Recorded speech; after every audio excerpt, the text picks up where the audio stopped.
Esta fue la respuesta de Estados Unidos al masivo ataque hutí del 15 de marzo. En la madrugada del 16 de marzo, mientras el mundo aún dormía, Estados Unidos tomó una decisión: dejar en claro que esta pelea estaba lejos de haber terminado. Poco después de la medianoche, comenzó la segunda oleada. El objetivo: destruir blancos secundarios que no habían sido alcanzados en la primera jornada de bombardeos. Pero lo que los estadounidenses no sabían era que los hutíes todavía tenían un último truco bajo la manga. Alrededor de las 12:30 de la madrugada, las tripulaciones a bordo del USS Stout y del USS Jason Dunham estaban completamente concentradas, sin dejarse intimidar por el ataque de la noche anterior. Justo a la hora establecida, ambos destructores lanzaron una nueva andanada de misiles Tomahawk. Esta vez, el blanco era la principal base hutí utilizada para desplegar botes pequeños y drones de superficie no tripulados. Con ese ataque, los hutíes perdieron su punto más estratégico para lanzar incursiones navales. Pero esto era solo el principio. Esa misma mañana, de regreso en Turquía, los bombarderos B-1 que habían atacado Yemen la noche anterior regresaban a su base. Allí, fueron rápidamente reabastecidos, rearmados y tripulados por una nueva dotación.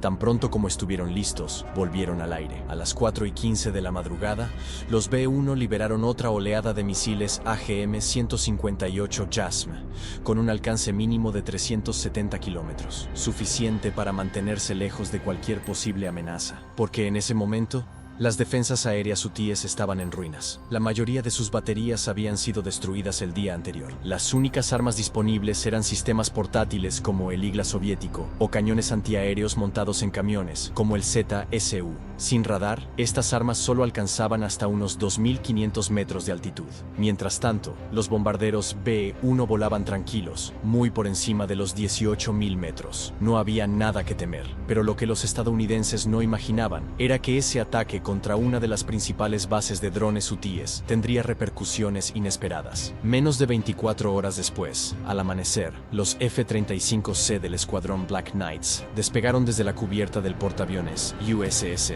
Harry S. Truman. Iban a máxima velocidad hacia su nuevo objetivo: dos depósitos de armas ubicados en la gobernación de Marib. Las bombas cayeron con precisión quirúrgica. No hubo ninguna respuesta desde tierra, pero no fue casualidad. Los hutíes estaban esperando y estaban guardando su artillería para algo más grande. Justo cuando la tripulación del Truman comenzaba a almorzar, la sala de operaciones de combate volvió a iluminarse. Los vigías a bordo del USS Gettysburg vieron una escena familiar: contactos aéreos entrantes, pero esta vez había muchos más. El día anterior, los hutíes habían lanzado solo 2 misiles contra el grupo de ataque. Hoy lo apostaban todo. Un ataque coordinado, masivo, diseñado para saturar las defensas aéreas estadounidenses. Y no era un ataque disperso. Eligieron un solo objetivo, un único buque, el Gettysburg.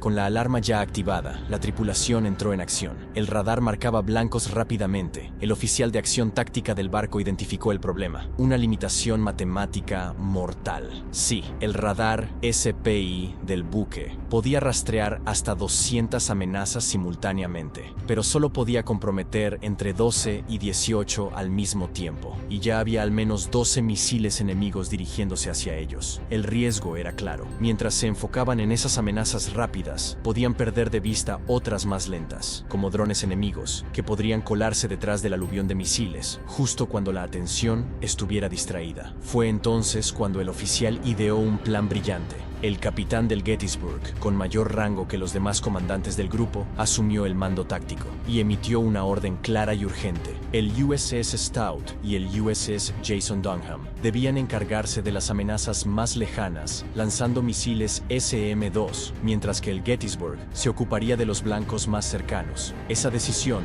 redujo la cantidad de misiles que el Gettysburg debía interceptar, de 12 a 8, pero aún con 8 misiles en camino, el peligro era extremo. Con apenas segundos para decidir, el capitán del Gettysburg rompió con la doctrina táctica tradicional. Ordenó lanzar un solo misil SM, 2 por cada amenaza entrante. No 2, como dictan los manuales de combate. No esta vez. Esto no era un ejercicio. Esto era combate real. La probabilidad de impacto contra objetivos no tripulados era de aproximadamente el 90%, y con cada SM-2 cargado con más de 10.000 fragmentos metálicos, solo bastaban unos pocos impactos para neutralizar el blanco. Y funcionó. 1 a 1. Los puntos rojos en las pantallas del radar se desvanecían. Un objetivo menos, luego otro y otro más, hasta que solo quedaron quedaron 2. Pero había un problema. Quedaban pocos SM-2. Y entonces, el capitán del Gettysburg tomó una decisión aún más arriesgada. En combate, los comandantes prefieren derribar los misiles enemigos lo más lejos posible, idealmente a unos 80 kilómetros. Eso les da tiempo para reaccionar, para lanzar un segundo misil si el primero falla. Pero esta vez no había margen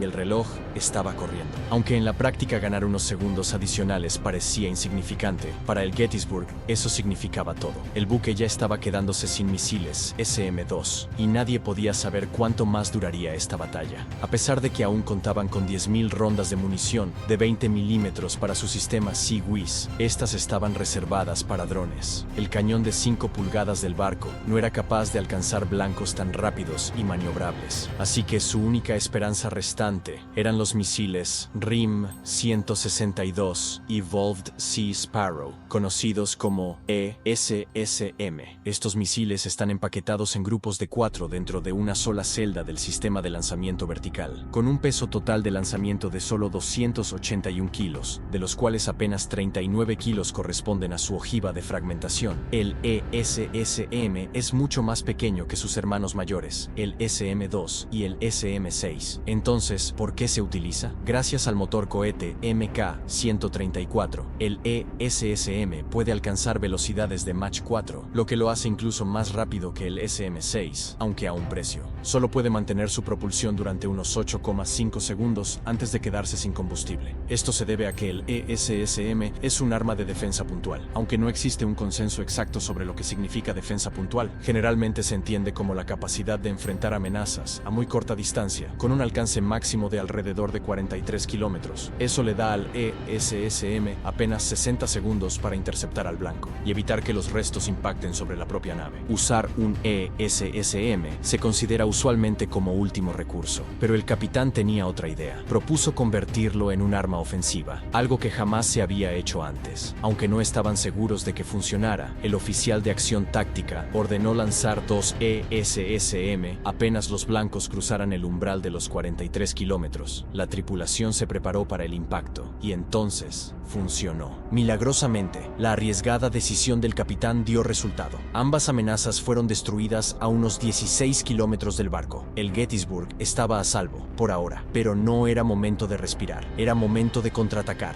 Después de esta emboscada contra el Gettysburg, el Comando Central de Estados Unidos comprendió algo crucial. Debían hacer más para erradicar la capacidad de comando y control de los hutíes. Estaba claro que aún operaban con cierto nivel de organización, y Estados Unidos tenía el arma perfecta para desmantelar lo que quedaba.